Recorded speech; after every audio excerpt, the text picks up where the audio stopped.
This document is written about the shift in the treatment of slaves. The Nat Turner slave rebellion provoked fear in slave owners. They discussed many options of how to stifle future rebellions and ultimately decided the only realistic option was increasing the severity and harshness of slave codes. This document is written describing the beforehand of the rebellion, explaining why Turner rebelled, how it felt to be a slave during this time, the after effects of the rebellion, and how it impacted slavery in the South as a whole. This document is intended for anyone who is not a slave and has no experience being enslaved. The author wants to demonstrate how life was for a slave and share it with those who had no experience with it. He wanted to create an understanding of slaves and the miserable treatment they endured. Specifically, he was aiming this at those who do not understand the motive of the rebellion. He describes Nat Turner's childhood and upbringing, providing reasoning and origin of his beliefs and the birth of his rebellion.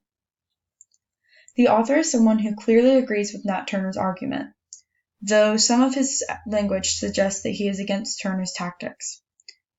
He describes the murders as chaotic, an onslaught, and a crusade. With this language, the violence is seen as barbaric, yet the author agrees with the motive of the rebellion, just not the execution and the plan of it. The author created this source in order to provide insight into the mind of Nat Turner and why he rebelled in the way he did. It was also to provide a view from a slave to show what it was like to be enslaved, and how this ultimately led to his rebellion. He described Turner's upbringing and conditions to show one scenario of the environment slaves were growing up in. It was with this that he developed Turner into a young man as his beliefs grew stronger and reasons for rebellion grew.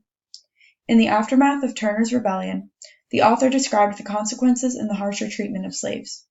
The only way that the slave owners felt that they could extinguish their fear and keep strict control of the slaves was to develop stricter slave codes and cut down on even more rights for slaves.